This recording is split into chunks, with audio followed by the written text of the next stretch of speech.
Hey guys, today I wanted to talk about doubt. I know that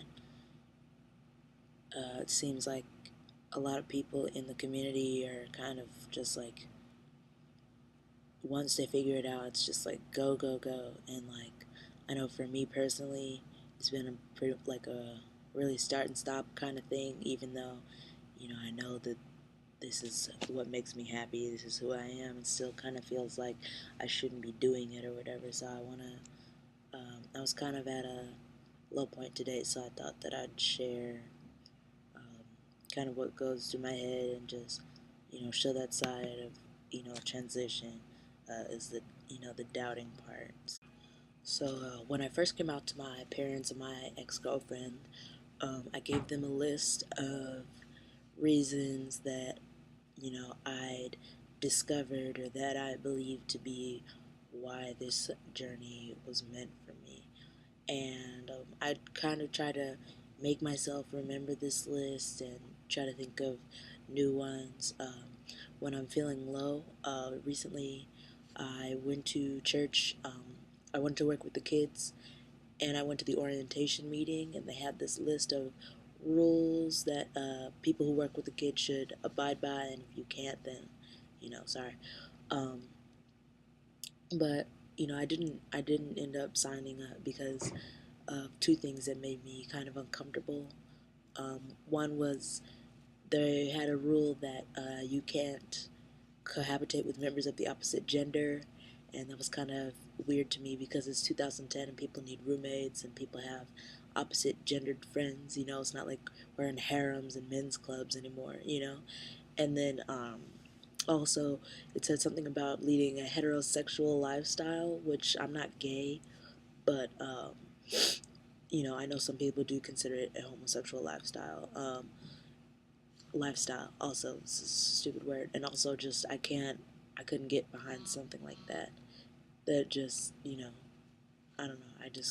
I didn't agree with that. I feel like if you have it in your heart to serve and to teach these kids about what you believe in, and you believe that God's calling you to do that, then I think that you should be able to do that.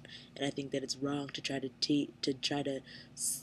keep kids away, saying that well, that's too, they'll learn about that when they're older. But it's the world, it's how it is, and why should they wait until they're older to see what such an not an insignificant part, that's who you choose to love, but as far as if it should matter of whether or not you can volunteer or have a job or anything like that. Such an insignificant part of life that needs to be integrated into, mainstream. It's just the same as, straight people. They just want to love each other.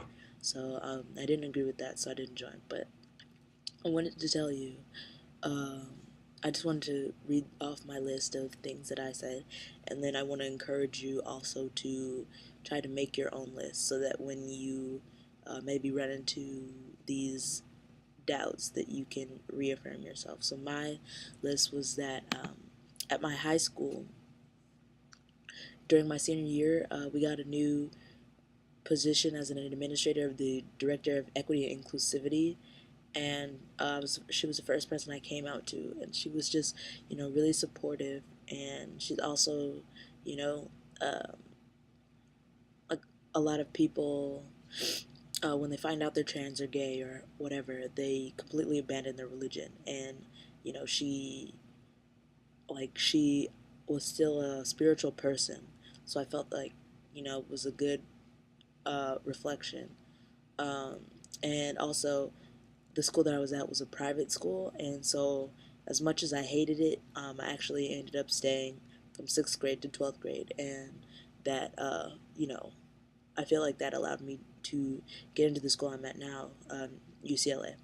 And at UCLA, the first person I met here in a freshman summer program, um, which he continues to be my best friend.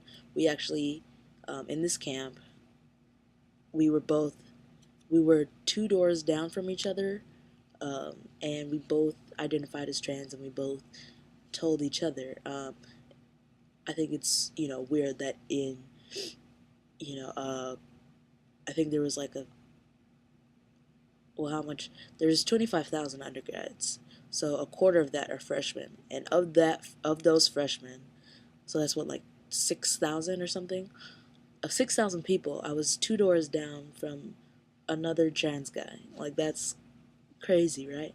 Um, and also being at UCLA, um, I'm near West Hollywood, I'm near LA, I'm near Santa Monica, all which are, very supportive and progressive, is the word I'm looking for.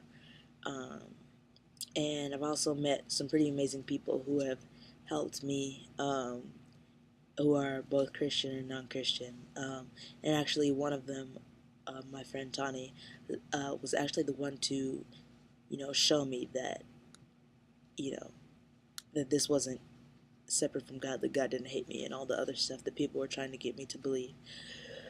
Also at UCLA, there's like a group here for trans people, which not many places would have.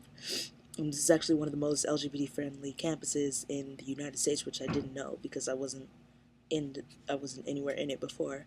Next year, they're going to be starting a whole trans program in conjunction with the health services here, and the university has also just started saying that they're going to pay up to $25,000 for SRS services for trans people. So I just, all of that is happening starting this year. Also, speaking of West Hollywood, the LA Gay and Lesbian Center just started having Dr. Maddie come down and be here 4 to 5 times a month to offer hormone services to transgender people. This is all starting the year that I get here. So